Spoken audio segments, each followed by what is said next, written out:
Olanları arkaya dizsen kısa böyle boy görürüz.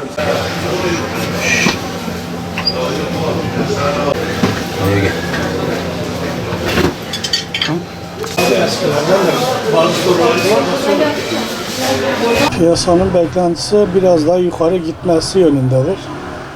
Tabii ki bazen de böyle ufak tefek düşüşler yaşanıyor. Beklentimiz genelde ons ve doların yukarı yönde hareket etmesidir. Ons 1900-2000 aralarını görmesi lazım.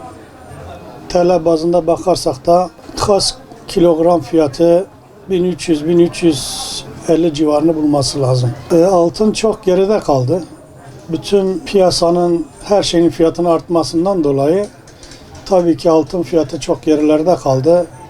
Bunun da bu yıl sonu ve yeni yılın başlarından itibaren yükselmesini göreceğiz. Bu düşüşmeler hafif de olsa biraz geri çekilir ama her geri çekilişinden sonra 2-3 adım daha yukarı gider. Evlerinde, ceplerinde nakit varsa nakitini her zaman için altına çevirsinler.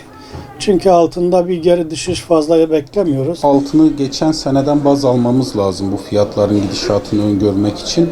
Geçen yıllara göre altın bayağı bir geride kaldı. Özellikle Rusya'dan dolayı altının baskılanması söz konusuydu.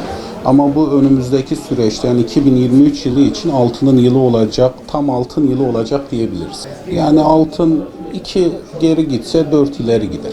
Yani evlenecek gençler illa evlenmeyi beklememeli. Şimdiden birikimini yapmalı ki evleneceği zaman kendisine kolay olsun. Altında kayıp veya kaybetme gibi bir şey söz konusu değil uzun vadede. Ekonomik şartlara göre altın fiyatları yine yükselecektir diye tahmin ediyoruz. 1200'lere kadar, 1300'lere kadar altının yükselmesi muhtemeldir. Düşüş tabii her zaman bekleniyor çünkü yani bu bir piyasadır sonuçta. Nasıl yükseliş varsa düşüşte olacaktır muhtemelen. Ama öyle büyük bir düşüş beklemek zor yani. Yükseliş oldu mu tabii birazcık millet almaya çekiniyor yani almak istemiyor yüksek fiyattan dolayı ama yükselmeye başladıkça da talep de artıyor.